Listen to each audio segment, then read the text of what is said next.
दोस्तों अगर मैं कहूं आपसे कि भारत का एक और दुश्मन है जो सीधे पाकिस्तान को हाइपरसोनिक मिसाइल दे रहा है, तो आप सोचेंगे कि मैं चाइना की बात कर रहा हूं। नहीं दोस्तों, ये नाम चाइना का नहीं बल्कि टर्की का है। दोस्तों आमतौर पर आप देखते हैं कि भारत के दो दुश्मन हैं, चाइना और पाकिस्तान, लेकिन अब तीसरा नाम काफ़ी तेज़ी से आगे आ रहा है, वो है टर्की, जो खुलकर पाकिस्तान को हथियार दे रहा है। इवन दोस्तों कश्मीर पर भारत के खिलाफ जहर उगलता है और अब हाइपरसोनिक टेक्नोलॉजी तक पहुंचाने वाला है वो पाकिस्तान के अंदर।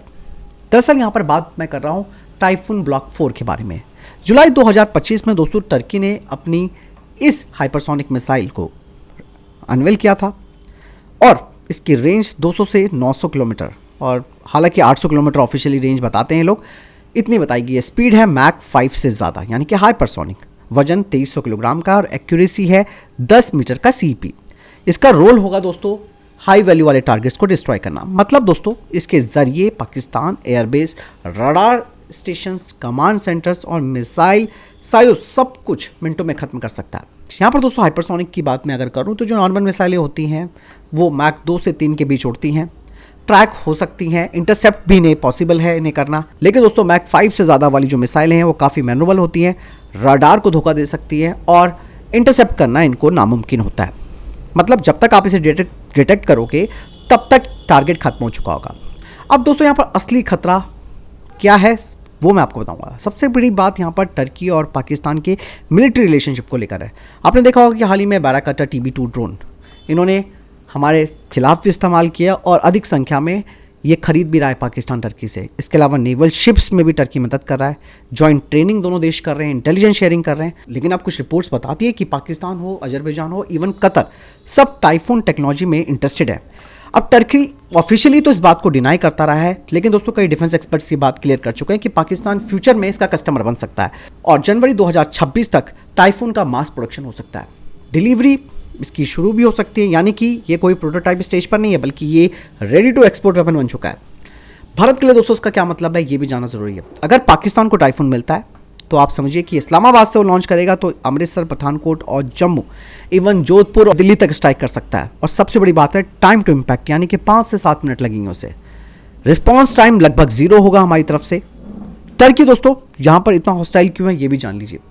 टर्की दोस्तों ओपनली बोल चुका है आर्टिकल 370 पर वो भारत के खिलाफ खड़ा है। यूएन में कश्मीर लॉबी उसने बना रखी है। पाकिस्तान को ब्रदर नेशन वो मानता है। चाइना, पाकिस्तान, टर्की का ट्रायंगल बन रहा है। असल में दोस्तों टर्की खुद को एक इस्लामिक वर्ल्ड का नेता बनाना चाहता है और भारत उसके रास्ते में सबसे बड़ी ताकत है। हालांकि यहाँ पर भारत की काउंटर स्ट्रेटेजी क्या है? ग्रीस और साइप्रस। अब जियोपॉलिटिकली चेस देखिए दोस्तों, टर्की के दुश्मन ग्रीस और साइप्रस। ऑब्वियस ही बात है ये दोनों दोस्तों ईस्टर्न मेडिटेरियन में टर्की से लड़ रहे हैं। नाटो के अंडर टर्की को ये ब्लॉक करते हैं। अब खबर यह है कि भारत, ग्रीस और साइप्रस स्ट्रैटेजिक डिफेंस का ऑपरेशन बढ़ा रहे हैं।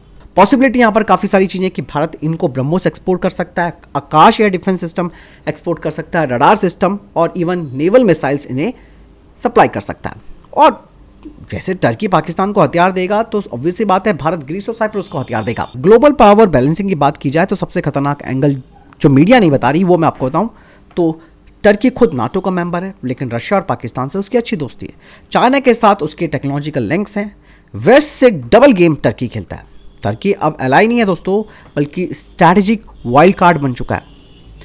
बात साफ हो जाती है, चाइना लॉन्ग टर्म थ्रेट है भारत के लिए, पाकिस्तान इमीडिएट थ्रेट है, लेकिन टर्की यहाँ पर टेक्नोलॉजी मल्टीप्लायर थ्रेट है। इस्लामिक वर्ल्ड में भारत विरोधी नैरेटिव टर्की फैला रहा है और अब हाइपरसोनिक वेपन्स तक पहुंच गया।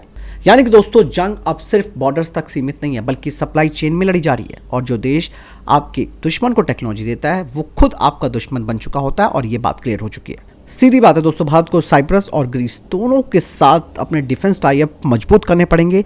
सेम स्ट्रैटेजी अपनानी पड़ेगी ताकि टर्की को वहीं काउंटर किया जा सके, ताकि वो वहीं उलझा रहे। और इवन दोस्तों भारत ने अर्मीनिया को भी वेपन्स दिए हैं, तो आज की डेट में आप देखिए कि अजरबैजान की हालत नहीं है कि वो दोबारा अर्मीनिया के ऊपर अटैक कर दे। बहुत चीज़ें हैं जो अब समझ में आ रही है। फिलहाल को क्या लगता है कमेंट सेक्शन में लिखकर जो बताएगा। मैं तो साथ नमस्कार, जय हिंद।